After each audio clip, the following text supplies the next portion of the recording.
Thanks to the supporters and channel member Stuart Chatterton. Well, so far, my glorious return to my home club after all these years hasn't gone the way it was supposed to according to the fairy tale script. I don't think I'm going to get sacked before I actually get to rebuild this team. But I guess I could.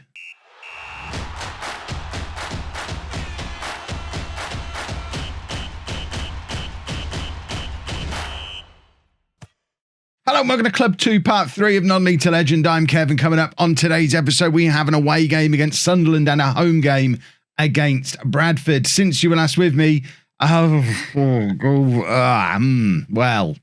we don't know how to score goals. That's very clear. This team is strong defensively, but doesn't know how to score goals. In the month of February, we only scored 3 times, picking up 2 1-0 wins and then some narrow defeats in other games as well. We carried on the iffy form into March as well. We went away to top of the table Shrewsbury. I'm not proud of what I did in this game.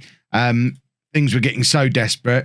I did a 4-4-1-1 counter-attacking system. I'm just thinking we can't score goals, so let's stop trying. Let's just stop conceding them too. We've got a strong defence. Let's build from that strong defence. 2 banks of 4, the one creative player that we've got and the only decent striker we've got. And as you can see from those ratings, it really didn't work. We got to desperation o'clock. Swindon at bottom of the table. We thought, right, we've got a week. Warm-up game against Bourne. Just to remind everybody how we score goals. Interesting, in that game, none of the strikers scored. 2 from a centre-back, 2 from... And the other 3 from backup wingers for us, effectively.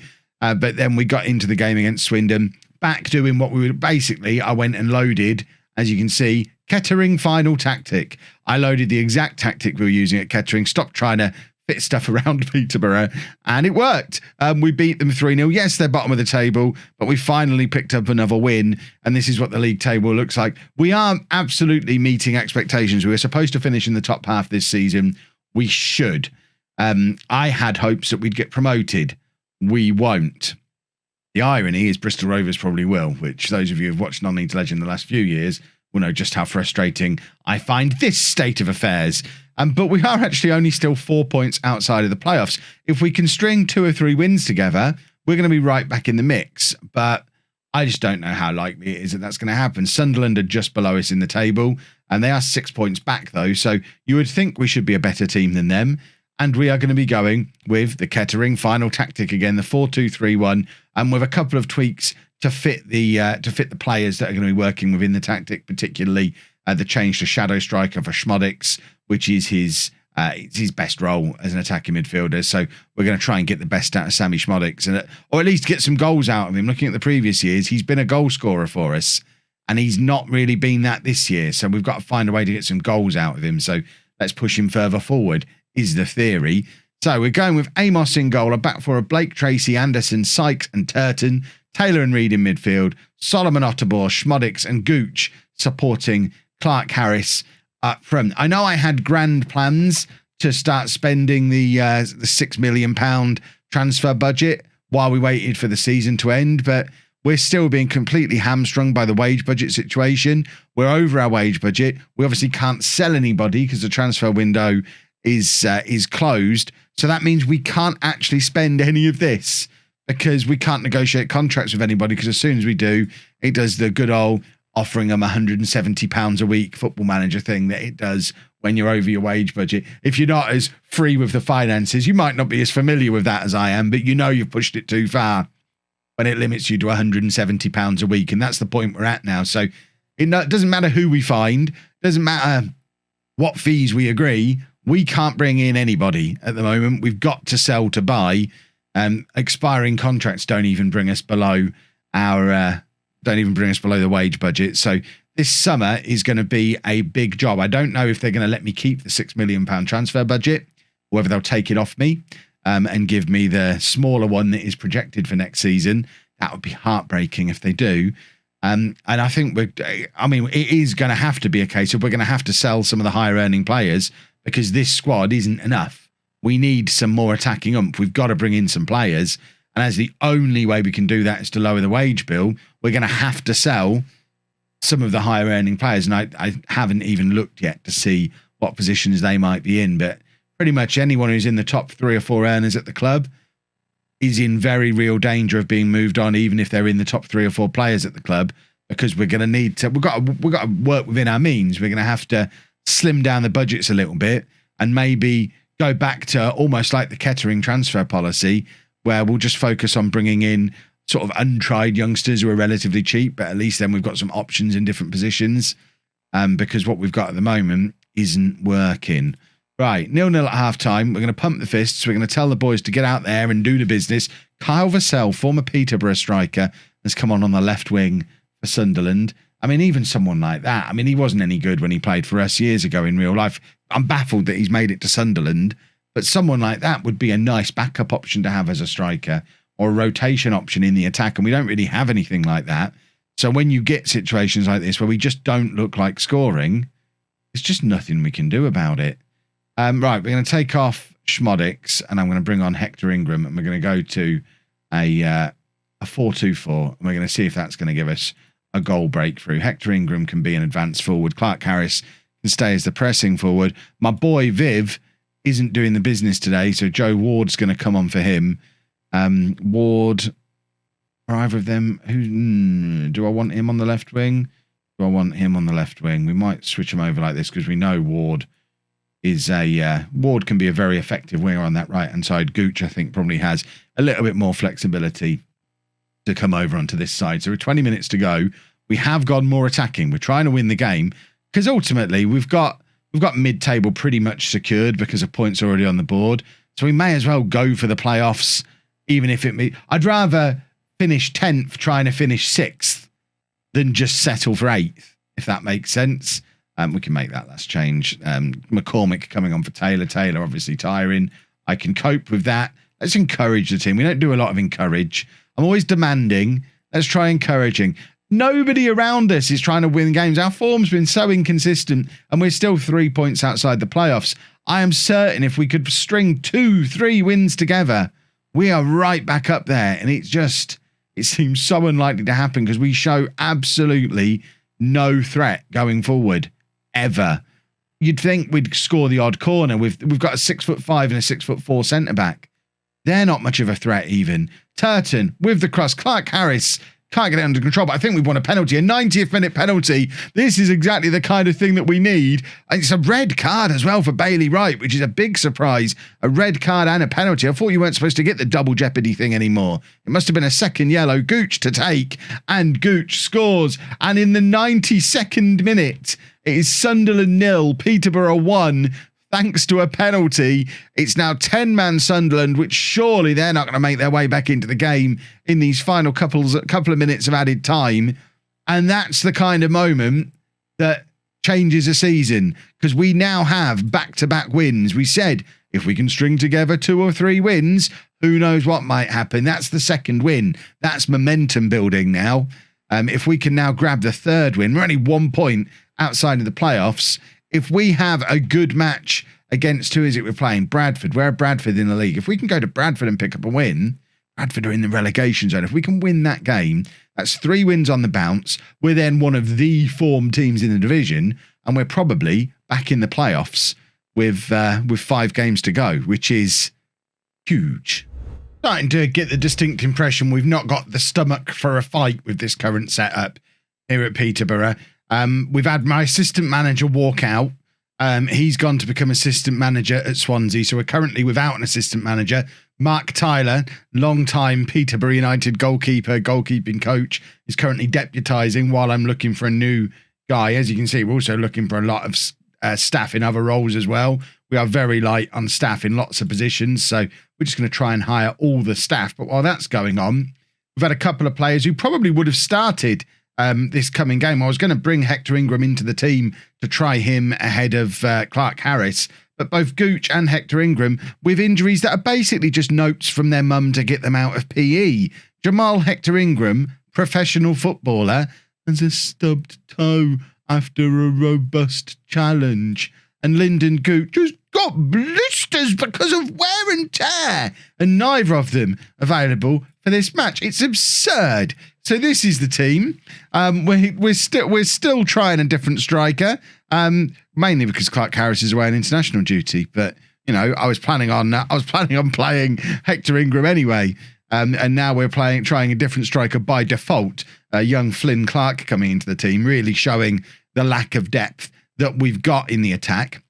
But we're going with Amos in goal, a back four, Blake Tracy, Anderson, Sykes and Turton, Taylor and Reed in midfield, Solomon Otterbor, Schmodix and Ward supporting Flynn Clark up front. Flynn Clark is 20 years old. He actually does have some decent potential, and in real life he is highly thought of at the club. But we're with nearly 3 seasons into this save, he's not really developed into much in the way of a goal threat, has he? This is going to be his 48th appearance for the club, and so far he has 2 goals and 1 assist to his name. Now, almost all of these are substitute appearances. In fact, looking through, he's only previously started 1 league game before this one.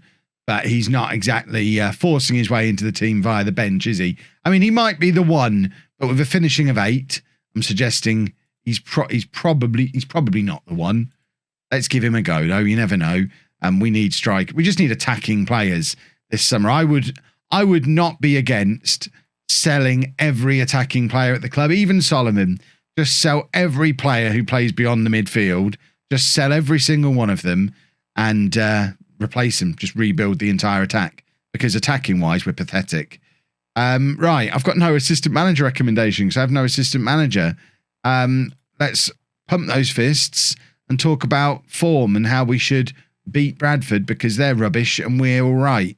I mean, what a team talk. They're rubbish, we're a bit less rubbish, and this is a weird league where as long as you're not too rubbish, you somehow still find yourself in the promotion mix. Reed playing it across to Taylor. I think he was actually aiming at the referee, but it does end up with Jack Taylor, who's also another player I'm struggling to get a decent performance out of, despite him being one of the best players at the club. He's not really showing it just yet, and I think we need to instill some confidence and some motivation into some of these players to just try and drag some performances out of them, because it's getting ever so frustrating. Clark now with the corner. It bobbles around in the area, and Mads Anderson has his first goal of the season, or at least first goal of proper football of the season. He did score a couple of times in the hastily arranged friendly against Bourne that's helped us kickstart this new run of form that we now seem to be on. 7 minutes gone. It's Bradford 0, Peterborough 1, and we're on course. 3 on the bounce. Doesn't quite put us up into the playoffs. Oh, no, it does. There you go. The league table took a minute to update. So as things stand, that would put us back up into the playoffs with 5 games remaining, just a 1 point behind Bristol Rovers. My own personal goal for this season has got to be finish above Bristol Rovers, because imagine, after the failures we've had with Bristol Rovers in non-league legend the last few years, imagine if they end up finishing above me in my first League One club. I'll be mortified. Solomon now on the left-hand side, trying to get the crossover. It ends up deflecting back to Blake Tracy, and here's Jack Taylor across to Reed. Taylor, lovely little pass to play Turton in, who's burst into the area, finds Schmodix, and the shot is straight at the goalkeeper. And we've done all right to win a corner there, I think. And it's going to be Clark, presumably, to go over and take again. It is Clark. He's going to be looking for Anderson again. Anderson's 6'5" and is a big goal threat from these set piece situations, which is why I'm so surprised that was his first goal of the season. It shows just how little we're capitalising on set pieces, despite having what appears to be all the tools you need to be quite good at them. Right, should we do a bit of Don't Get Complacent? I haven't done Don't Get Complacent for ages. But that's motivated them. We're doing the assistant. I've been going with the assistant recommendations quite a lot since they've existed in FM21. They don't do a lot of Don't Get Complacent. I used to be all over that. Anderson's in again, and it's his second of the game. We're playing Kev ball, everybody. It's all about the big lad at the near post and Mads Anderson, his second goal of the game. We'll just play him up front. We've got no strikers left. Let's just stick the big lad up front and focus on winning corners. It's all we really need to do. Clark now with a free kick. Clark, I don't know if that's a save or if that's hit the frame of the goal. Either way, Flynn Clark is having a very good game and he's involved in everything. I mean, it helps that he's taking the corners, so he's having assists delivered to him, but he's there on all the set pieces, and now he's getting in behind. It's Clark completely on his own. He's got to hold the ball up here, plays it back to Taylor, who's in a shooting position, but his shot's actually headed clear by the defender. That's how wayward the shot was. But Turton picks it up again. Cross comes in. Solomon cutting in from the left, and this time it doesn't do what we've seen him do so many times before already, and the ball ends up going over. It's with Turton again in the right back position. He plays it across to Taylor. They're giving Jack Taylor too much space. And that is, I mean, we're just going to keep punishing them for it. He's got too much quality to let him have the amount of time he's got to pick a pass like that one. This time they do intercept, but it's Blake Tracy giving it back to Taylor in space again, who pings it over the top again, and Schmodix hits the inside of the post, and Bradford are in trouble here. We've got a corner, and if we can grab an Anderson hat-trick, the crowd will go wild. Clark floats it in again. There's an argument to put Flynn Clark in this team just because his set-piece delivery is so much better than anyone else we've got in the squad. Reed is fouled there. A little bit of a battle, but ends up getting kicked, and Clark's going to come over again to take another set-piece. But this time it doesn't lead to anything, and it's substitution o'clock. The wide men not really turned up today, have they? And we don't have much in the way of wide men on the bench. We have got another one of the real-life youngsters who's been getting game time lately. But again, similar to Clark, hasn't really developed in Football Manager. But Harrison Burrows, highly thought of in real life. Let's get him on the pitch. See, Clark's impressed me today. Maybe we've got to go with youth. We've got no money. We can't bring players in. Let's go with youth. The we've got no money thing is nonsense because we've got 15 million in the bank. We just can't spend it because of the wage cap. If we get promoted, it's going to be spensies o'clock. I want to take Ward off, but I've got no. I guess we could go with another youngster. We could bring Bradley Rolt on up front. Another one of the highly thought of youngsters from real life who has only ever played 4 times before. Does have a. You know what? We're going to do it. Clark's going to go out onto the right. We're going to bring Bradley Rolt on. We're going with all the kids. It's all about. It's Sammy Schmodix is basically a babysitter up there now. It's Schmodix and 3 homegrown players up front for us, which I guess as a Peterborough fan is exciting to see if they're any good. It's terrifying to see if they're rubbish and they're only in there because we haven't got anybody else. And I'm not going to confirm or deny what the answer is there. Another young player, Gaz Keys, coming on, all 5'1" and 9 stone of him, coming on to play at left back, but he's a future championship left back, don't you know, according to the coach reports. And more important than any of this youth development stuff that I've fallen into, we've picked up a 3rd win on the bounce. We are back up in the playoffs. There's 5 games remaining, and we might actually pull this off. I haven't really looked at the running because I was so convinced it wasn't really going to be relevant. Hopefully by tomorrow's video, we'll have a new assistant manager in place. We're just waiting for applications to come in for that. But we are 6th. We're 1 point behind Bristol Rovers. We're still only 6 points behind Oxford. I'm looking at automatic promotion thinking we've won 3 on the bounce. You never know. Colchester, Fleetwood, Newport, Crewe and Wickham.